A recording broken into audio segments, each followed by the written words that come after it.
নমস্কার বন্ধুরা, আজকের মেনু ডিমের ঝোল। খুব সামান্য উপকরণে আজকে আপনাদেরকে দেখাবো। এখানে আছে ডিম আর আলু। আমি 6টা ডিম নিয়েছি, আপনারা চাইলে এর থেকে বেশিও নিতে পারেন। এখানে কি কি মশলা নিয়েছি আপনাদেরকে দেখিয়ে দিই। এখানে একটা বড় সাইজের পেঁয়াজ আর নিয়েছি লঙ্কাটা আপনাদের পরিমাপ মতন আপনারা দেবেন।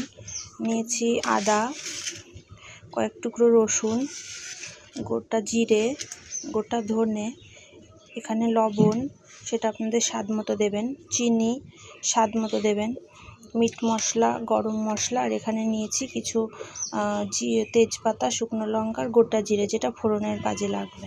আর এখানে আমি হলুদটা রাখিনি, সেটা আপনাকে দেখানোর সময় যখন দেব তখন আপনাদের সাথে শেয়ার করব। ডিমগুলো সেদ্ধ হতে থাক, আর এদিকে আমি মশলাগুলো বেটে নিই। প্রথমে বাটবো পেঁয়াজ, এবার জিরে, আদা, ধনেটা বেটে নেব, এবার লঙ্কাটা বেটে নেব।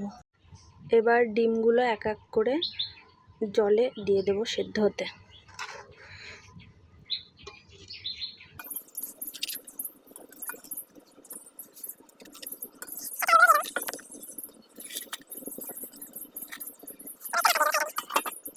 এখানে মশলা বাটা কমপ্লিট, তো চলুন এবার রান্না করা যাক।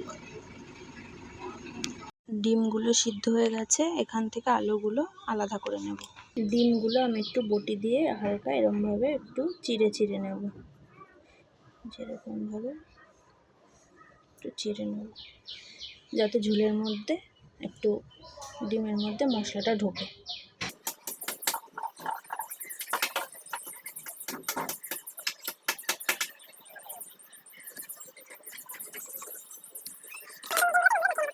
আমি ডিমে খুব ভালোভাবে নুন হলুদটা মাখিয়ে নিয়েছি, এবার ভাজবো।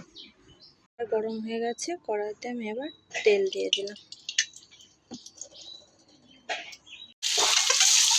কড়াই গরম হয়ে গেছে, ডিমগুলো আমি এক এক করে ছেড়ে দেবো।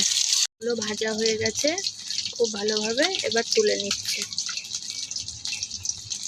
এবার আমি ফোড়নে দেব তেজপাতা, শুকনো লঙ্কা, জিরে।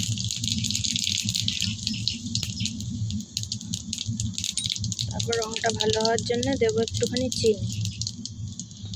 তারপরে আলুগুলো ছেড়ে দেবো।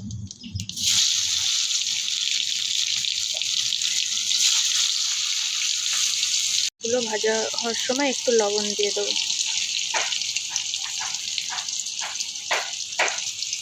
তো খুব ভালোভাবে ভাজা হয়ে গেছে, এবার দেবো বাটা মশলা। দেবো পেঁয়াজ বাটা, তারপর দেবো রসুন বাটা।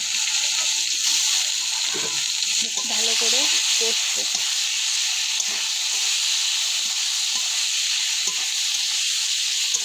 খুব ভালোভাবে কষে নিয়েছি, এবার দেবো জিরে, আদা আর ধনে বাটা।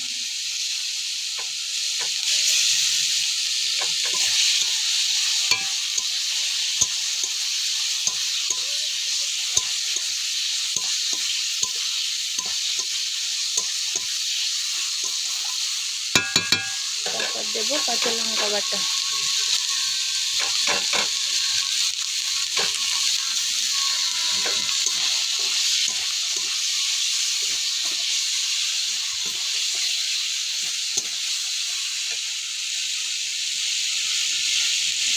দেবো স্বাদ মতো লবণ, দেবো মিট মশলা,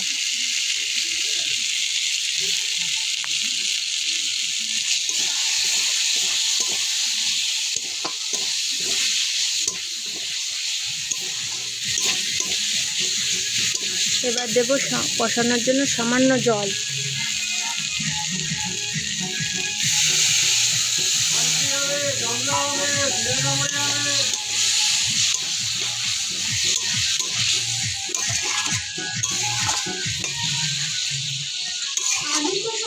কষে তেল ছাড়লে ততক্ষণ পর্যন্ত কষাতে থাকবো।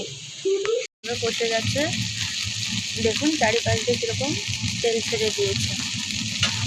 এবার আমি এটাকে নাড়িয়ে নিয়ে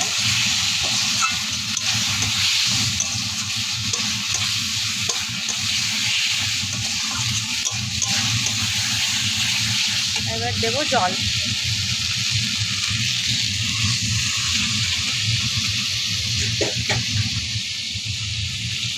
ঝোলটা খুব ভালোভাবে ফুটে গেছে, এবার ডিমগুলো ছেড়ে দেবো।